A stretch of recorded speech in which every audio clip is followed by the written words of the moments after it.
नमस्कार।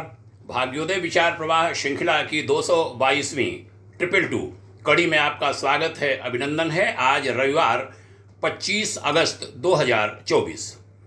बहनों भाइयों, भारत कभी ज्ञानियों, साधुओं, संतों और चमत्कारी ऋषि मुनियों का एक विद्या संपन्न, धन संपन्न, वैभव संपन्न देश हुआ करता था।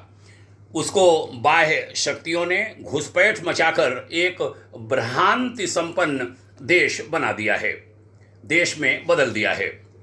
इस देश भारत में जहाँ कभी सनातनी मान्यताओं के अनुरूप अपने कार्यक्रमों को एक रूपता के साथ संपन्न करने की परंपरा थी, वह आज एक विचित्र प्रकार की खिचड़ी परंपरा की चपेट में आ गई है।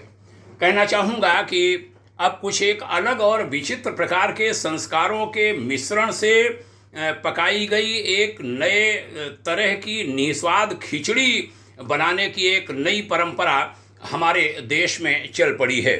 भारतीय खिचड़ी जो कभी किन्हीं 2-3 अन्नों के निर्धारित अनुपात के मिश्रण से बना करती थी, उसमें आज अगड़म बगड़म सगड़म आदि जो कुछ भी हाथ में पड़ जाए झोंकते जाइए और फिर उस मिश्रण को उबाल कर अपने पुरातन खिचड़ी नाम से एक नया और विचित्र निस्वाद व्यंजन और फिर रुतबा और हनक यह कि इस नए किस्म की खिचड़ी नाम के व्यंजन को खाना हो तो खाइए या भाड़ में जाइए। यह भाव हमारे देश में आ गया है। हाँ, ठीक तो है, हम भाड़ में ही तो पड़े हैं। बस समस्या यह है कि फिलहाल कोई भारतीय भड़भूजा अपने ग्राहकों को भुने अनाज का स्वाद देने के लिए भाड़ में अग्नि लगाने को नहीं मिल रहा। लखनऊ निवासी अग्रज श्री राम किशोर वाजपेयी जी एक दिन बोले, किंतु कुछ सनातन द्रोहियों को वैसे किसी भड़बूजे की तलाश है जो कड़ाही में पड़ी बालू को अपेक्षित आंच देने की व्यवस्था कर दे, जिससे कि उसमें पड़ा अनाज प्रताड़ित होकर फड़फड़ाता हुआ छिटक कर भुन जाए और फिर उसे बाहर निकालकर उसको चंद भूखे जालिमों का आहार बनाया जा सके। मित्रों, आज के भारत की परिस्थितियां बड़ी भयावह हो चुकी हैं। विशेष तौर पर आसपास के देशों में जो कुछ घटनाएं घटित हो रही हैं और हमारे देश के कुछ चालाक कहूँ या शातिर कहूँ, ऐसे व्यक्ति भारत में भी वैसा ही करने के सपने पाले हुए हैं। वे किसी शुभ समाचार का संकेत नहीं दे रहे। भारत के हमारे बहनों और भाइयों, अब समय आ गया है कि हम सबको अपनी आँखों के सामने से भ्रम के इस आवरण को हटाना ही होगा। हम सभी लोगों को मिलजुल कर विचार करते हुए एक सुनिश्चित रणनीति तय करनी होगी कि हम लोग किस प्रकार निर्धारित नीतियों के अनुरूप दृढ़तापूर्वक कार्य करते हुए भ्रांतियों के इस दलदल से बाहर निकल आएं। एक बड़ा दायित्व तो हम सबका यह भी होगा कि इन भ्रांतियों में पड़ रहे अपने ही नासमझ भाइयों और बहनों को सचेत करें और जागरूक करें।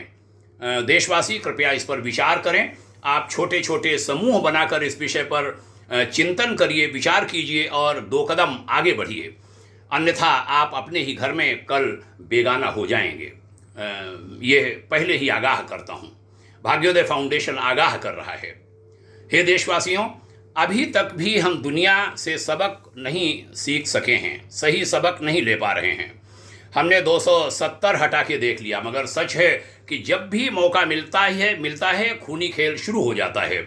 अब समय की मांग है कि उन्मादी जहाँ से तैयार होते हैं, वो कोई भी जगह हो, उसे खत्म किया जाए। इस बात के लिए हमें असम सरकार के कदमों को भी अपनाना पड़ेगा।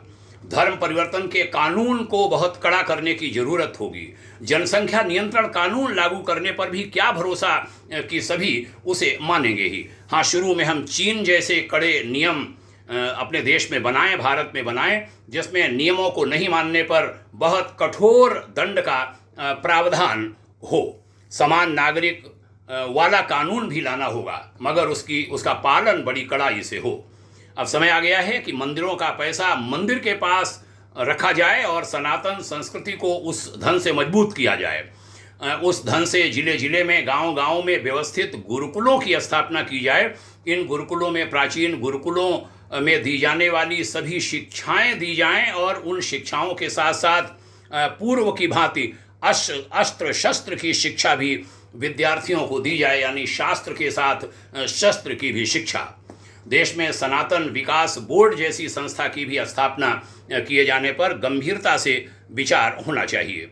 आइए परिवर्तन के इन महान क्षणों में हम सब गंभीरता से इन बातों पर विचार करें। वे सभी जन एक हों जो इस माँ भारती से प्यार करते हैं, जो इस पुण्य भूमि को अपनी जन्मभूमि मानते हैं, अपनी मातृभूमि मानते हैं। यह एक रूपता और राष्ट्रभक्ति ही देवभूमि भारतवर्ष को निश्चित रूप से संपूर्ण विश्व का अग्रगण्य देश बनाएगी, जगत गुरु के रूप में भारत को प्रतिष्ठित करेगी। इन शब्दों को गहराई से लें, गहराई से सुनें और न केवल सुने बल्कि अन्यों को भी सुनाएं, इसकी बड़ी आवश्यकता है।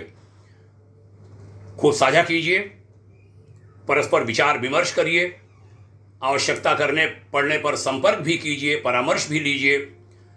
विभिन्न संस्थाएं एक हों, धर्मतंत्र को एकजुट होने का समय आ गया है। शासन तंत्र में भी, राजनीतिक क्षेत्र में भी जो समझदार लोग हैं, पार्टी और पॉलिटिक्स उससे ऊपर उठकर वे सब एक हों। धर्म क्षेत्र के लोग एक हों, मनीषा जगत के लोग एक हों और जिनके पास धन है, पैसा है, वे सब भी इस पुण्य कार्य में आगे आवें। आशा है इस बहुत गंभीर समय में कही गई इस गंभीर बात को गंभीरता से ही लिया जाएगा। सब जन आगे बढ़ेंगे। प्रभु इस देश को महान बनाए, इस महान देश को महान बनाएं, इसकी महानता जगह जगह स्थापित हो। आपके मंगलमय उज्जवल भविष्य की शुभकामना। जय भारत, जय हिंद, प्रणाम, ओम शांति।